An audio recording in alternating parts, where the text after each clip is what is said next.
Hey, I'm George. Welcome to today's episode of Chill Talk Podcast. And today I'm seated next to Emmanuel Taban. He's known as Champion Wise, always on media. Nice seeing you, bro. Thanks, bro. Yeah. Thanks. Nice seeing you. Welcome too. back. Thank you so much. After like how many years? 4 I think years? it's close to 4 years. 4 to 5 years like that. It's close to 4 years. Close to 4 years. Yeah. Wow. And I'm finally back. It's finally exciting back. to be back, by the way. Yeah. So, welcome to Africa. Thanks, man. Do you feel like going back? Oh man, I feel like I should just remain here. It's so exciting. The first time I actually when I landed back and I was just excited to see the sun, and that's one thing that I was missing for the last 3 years. I just came and I was welcomed by the sunshine. It was something, man. I loved it so much.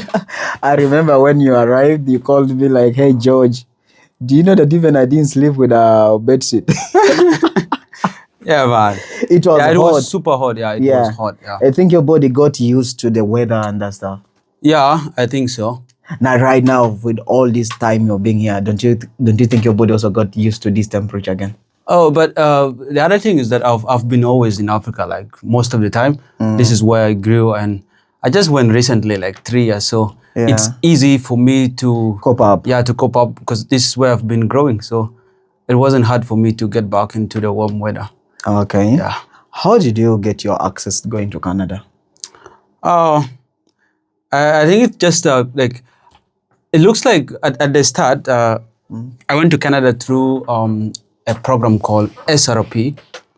It's a student refugee program. It's a program that sponsors refugee students, mainly in conflict affected areas, like places like Uganda, Kenya, and some parts of Jordan and Syria.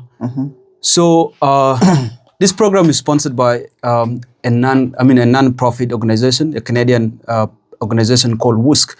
So WUSC is a World Refugees. It's called World University Service of Canada. Yes. So it's a non-profit organization that is based in Canada, and they sponsor students every single year from all these countries: Kenya, Uganda, and other countries, of course, like Syria, and recently I think Ukraine as well. Yeah. So for you, you go through the scholarship. Yeah, I went through that scholarship. So what do they consider before you getting the scholarship? One of the things that they considered, especially on my side, one is that if you completed your senior 4 from South Sudan, you should have like what we call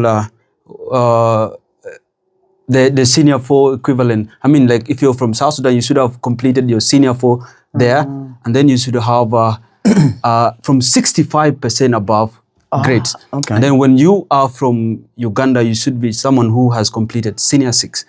Okay. Yeah. So, but I applied using my South Sudan certificate, by the way. Hey, so you didn't use your... I didn't use my A-level certificate from Uganda. I used, because I applied for the process when I was still in my senior 6, before completing my senior 6. So I used my South Sudan certificate, which was for senior 4. And I just went through using my South Sudan certificate. So how was it easy? Because right now, I have a lot of colleagues who are struggling to get the scholarship because, we're all people who are from the refugee camp. Right. Life has changed. We wanted to study, but you find that due to lack of education, proper education, like you want to go to higher education. That's true. Financially, it becomes difficult. True. And then these programs can come into the refugee camp, maybe with the urban refugees who are staying. These refugees who are staying in town. They'll do the advertisement, but then during the process, people can apply. Many students can apply for the process. Sometimes even the universities within Uganda or East Africa. But do you find that at the end of the day, when they are shortlisting people, bro, these are different people. Yeah, I don't know. How did you find that easily? Is it easy for you getting that scholarship, or it was really difficult? I think there's the same complaints most of us who went through have been receiving from our colleagues or back home. Like whenever the advert comes and they apply for it, they always complain that they don't go through. But I think one of the most important things that one must have it's really the grades. And second of all, because the SRP program, like, it's a very unique program that they sponsor you for education, but also they resettle you. So like you're taken from here and you're taken to Canada as a permanent resident.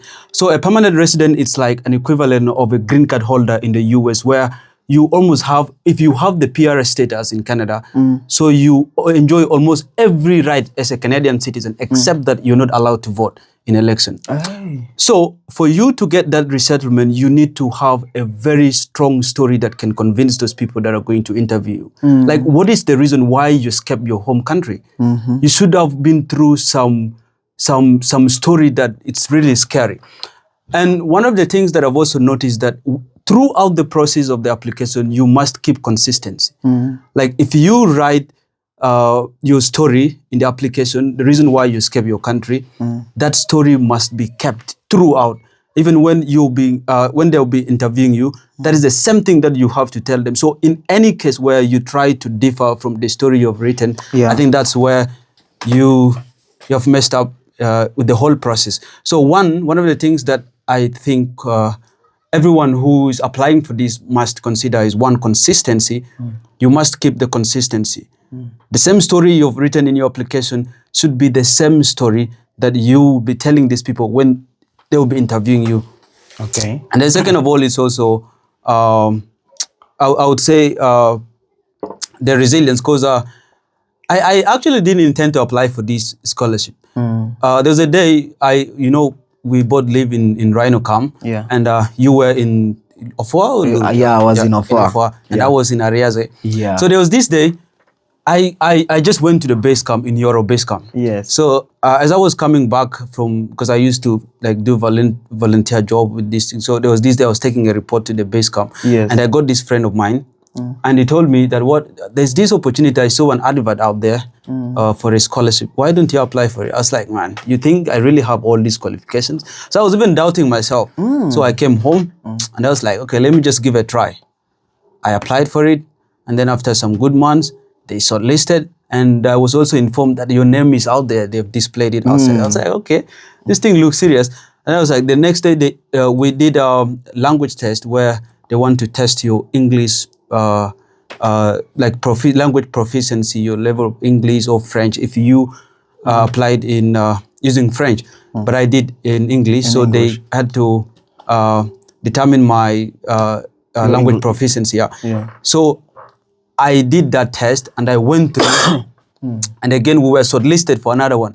So the process went on like that, and I didn't even plan for it, and it just, so this thing is really, it's actually real. So many people might have in their mind that there is some kind of blackmailing. I mean, like you have to pay something for it, but there's nothing for it. It's real. So it just happened like that, and when I saw that I was finally interviewed for the whole thing, they sent for me the ticket, most of the things for going. I was like, it finally happened, and I never planned for it. Yeah, and I didn't even intend to go and study abroad, by the way. My intention was to do everything back home, because I really wanted to have so much connection. I wanted to have an impact back home here, but I just grabbed that as an opportunity. So, because I had no way of going to further my education, so I was like, yeah, there's an opportunity, I can still do it. So I just went. It's real. Yeah. So it means let people continue applying. Yeah, of course, they should just continue applying, and but they should also keep on consulting those who have been through the process. So if I think there are some colleagues that several times when the applications comes out, they try to ask some of us, and some of them, by the way, they just went last year. Yeah, they sponsored. I had like 2 friends also who went to Canada in August. Yeah, okay. Just last August. Yeah. So there was a concern. Yeah. I don't know if you're still in touch with these people. Especially there are these people who applied and then they fail. You find that a lot of them have issues, like they don't give them feedback. Yeah. Like why did they fail? You get it? Like you have applied for something, you have failed, but they would have emailed you like, hey, they don't do that. I don't know. I don't know about the other guys who applied, but I remember during our cohort when we applied to the scholarship, those of us who didn't go through, they were informed. So they wrote an email, and they were given actually notice why they didn't go through the process. Yeah. Okay. But I don't know about the others who applied, but I only speak for my case. Yeah. Okay. Yeah. So how did you felt like you traveling to Canada, landing to Canada, especially in that first week, in terms of weather, people? Did you easily just cope up with the people like that? Just like any other immigrant, it's not easy. You know, there's so many things that people abroad are portraying, which look impressive, but also people who goes abroad, especially if it is your first time, there's so much that you have to go through. First of all, like the weather is not friendly. I've grown like almost entire of my life in Africa. I'm used to the sun, but if you go there, and the most strange thing is that the place where I stay is the most, I would say, I think it's one of the coldest place in Canada, the extreme north, and the weather always stays in minus, like in negatives, super cold. And I also experienced a lot of cultural shock, so many new things, the way how people associate, it's not the same way here. Okay. So there was a lot of differences, but I had to embrace that because I knew there was nothing I could do. I have to embrace everything and just get used to everything there. Okay. Yeah. So as you're studying there, were you allowed to do work? Yeah. As I said before, that the program sponsored us as permanent resident, and there's a difference between permanent resident and international students. So if you go to Canada as a permanent resident, so you're considered as a domestic student. So domestic student is like a person that has a permanent resident status and also a Canadian status, like you're a citizen and you're a permanent resident. So these people are considered domestic. So if you are a student in that category, you're considered as a domestic student. But then an international student is someone who has to go through all the processes. You have to apply for student permit and other stuff. So and just like international students, they are allowed to work. Permanent residents and Canadian as well, they are allowed to work as well as study at the same time. So yeah, there are jobs that students work for it, both international and Canadian students or domestic students, they do. At some point, the government sponsors students. I mean, they hire students during their summer breaks. You do some jobs that is related to your field of study. And that is meant mainly to groom the students so that by the time they're done with their school, they can easily go through, they find it so easy to actually start their work. Okay. Yeah, but also there are so many other jobs that like so many businesses, big one, students work for them in so many sectors there that employ students. So now you've lived in a two society area. Yeah.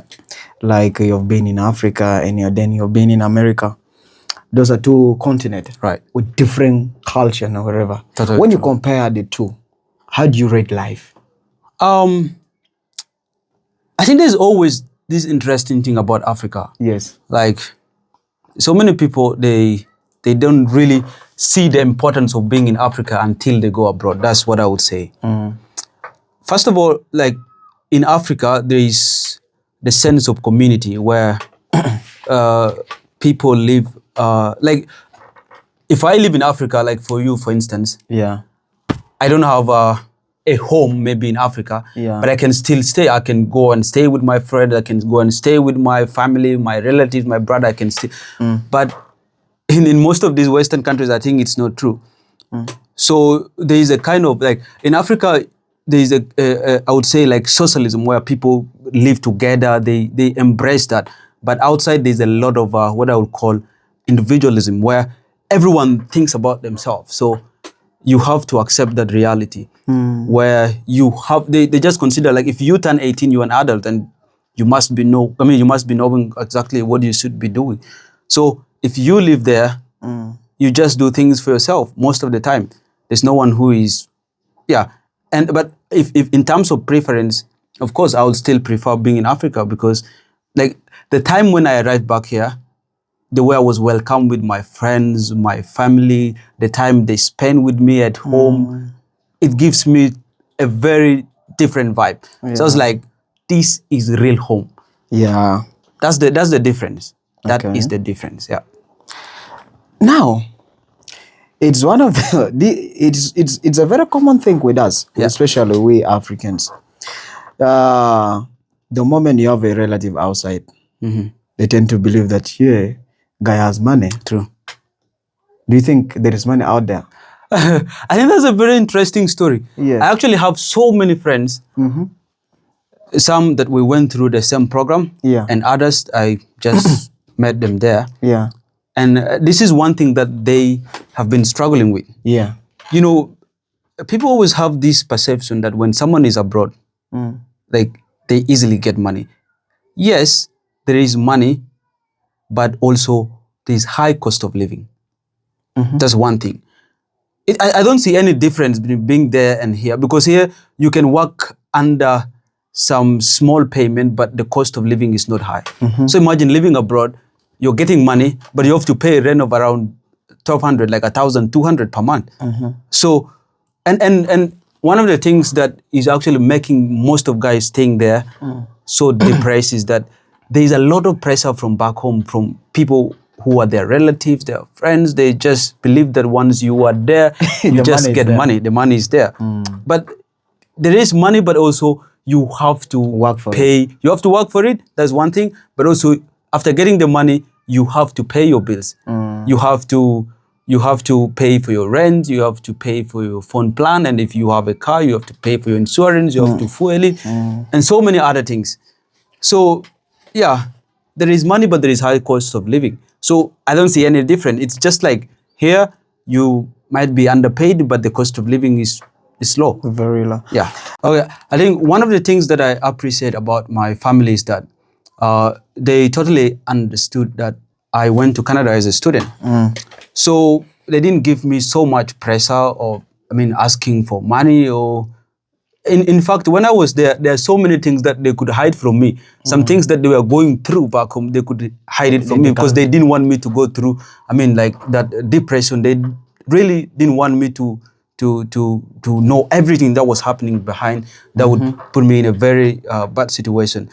And the other thing that I hid from them was that when I was actually applying for the program, the SRF program, I didn't tell them that the program will only sponsor me for 1 year.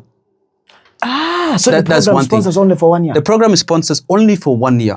And then, for instance, I went in 2021. I was sponsored, like I went in August, and from August of 2021 to August of 2022, everything was taken care of. My tuition, my health, my food, everything was taken care of.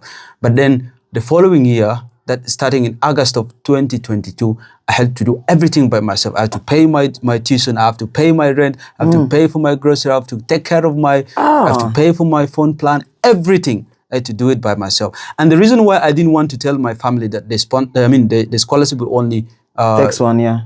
Couldn't take me 1 year. I didn't want them to have that in mind, that how you're going to survive. No, don't go. What? I just didn't want. I told them that the scholarship is going to cater for everything and for the rest of the years. So that's one thing that I hid from them. I only started telling them when I was there.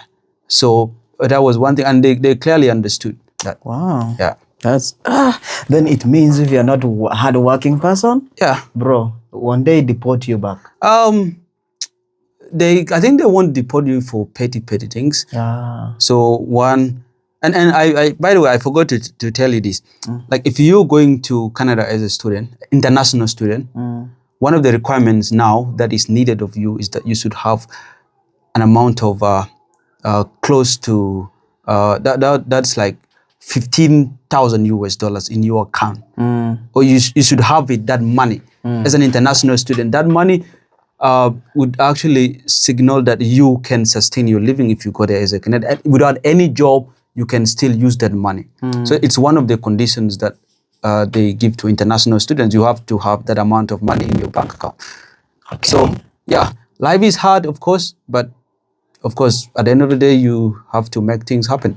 You have to work hard. You have to pay your rent. You have to pay your tuition, and it's not easy to pay tuition there right away. But you have to do that. You have to do that. Yeah. Now, Taban, yeah, I want to ask you something so interesting. Right. One thing, you were being here. Yeah. I know you've been dating. But when you went, I know you broke up with a lot of ladies and that stuff. But when you went there, didn't you get a lot of disturbance from ladies? Because they're like, now, man, Taban is outside. Did you get pressures from ladies? Ladies disturbing you, hey, I love you, what, so that they can find it as an opportunity for them going. No, I've seen people who have been victims of that. And I think it all comes from, like, if you have that discipline in you. One, and it's not a lie that, of course, so many people would actually see someone who who is there as a person who, like, he has like some opportunities there, and there are people who would want to use them in some ways. And I'm not saying only boys, by the way. There are also girls who go there, And boys also they look at them as like, opportunity. Yeah, they look at them as opportunity. They easily get to them, especially those who have the mindset of going abroad. They will look at them as their passports, I'll say, like an easy way to get abroad. It happens, yeah, but that calls for discipline. I think I'm not bragging, but I'm one person who has been grown up in a very, I would say, morally upright home.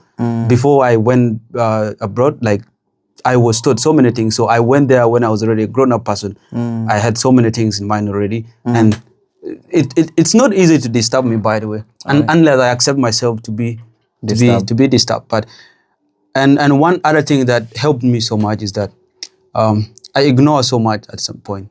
Okay. Yeah. So if I see that something is not of my interest, I ignore.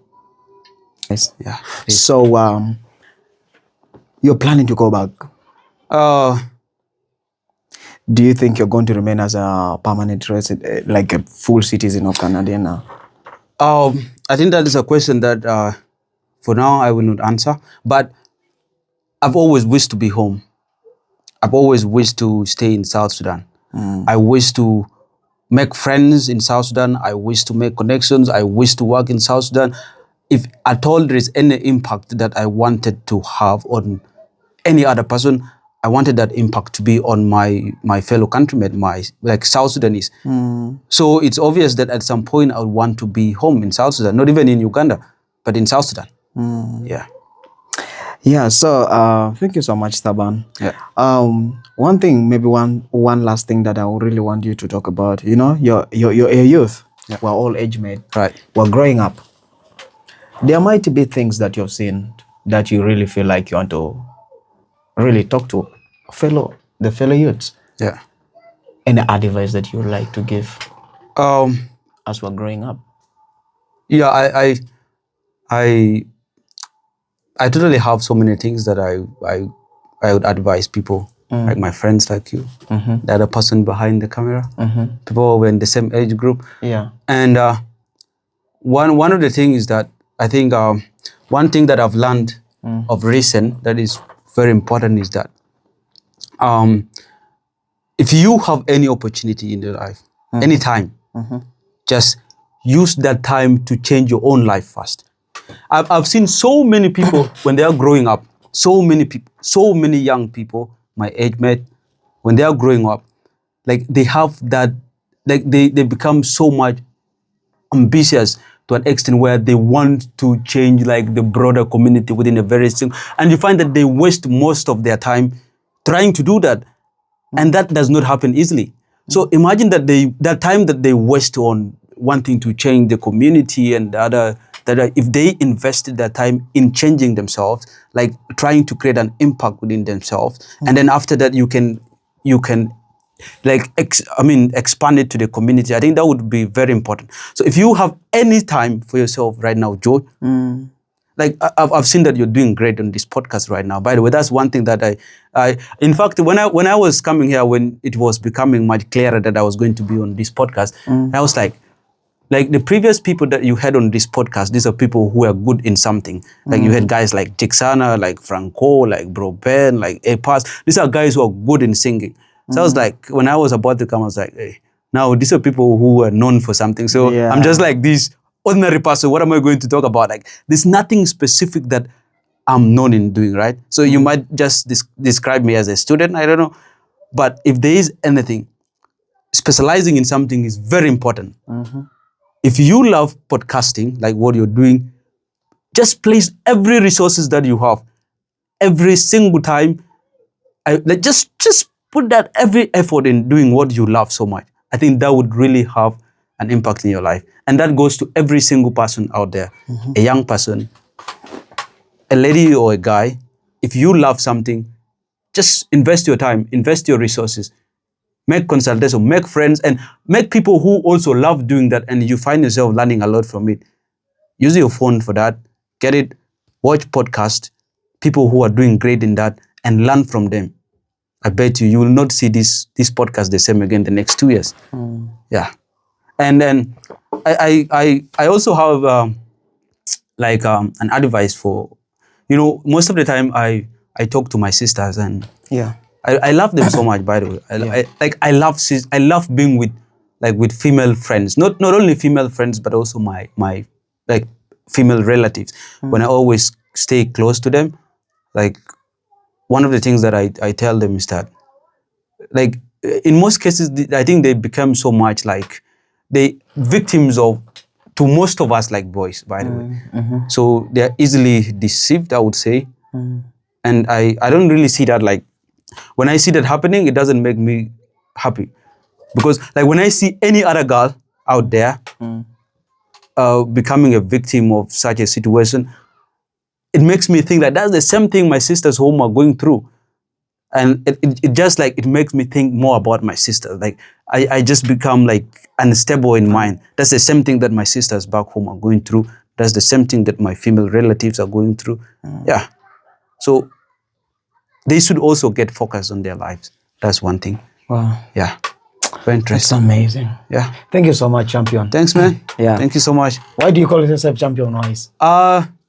That's another story, I think, for another day. No problem. Because like the name champion, if I start explaining it here, I might look like I'm arrogant. Because that's a name that was given due to so many small winning stories, I would say.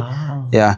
So like things of debating, things of writing, other stuff. So there are some small things that I won. So I started embracing that name.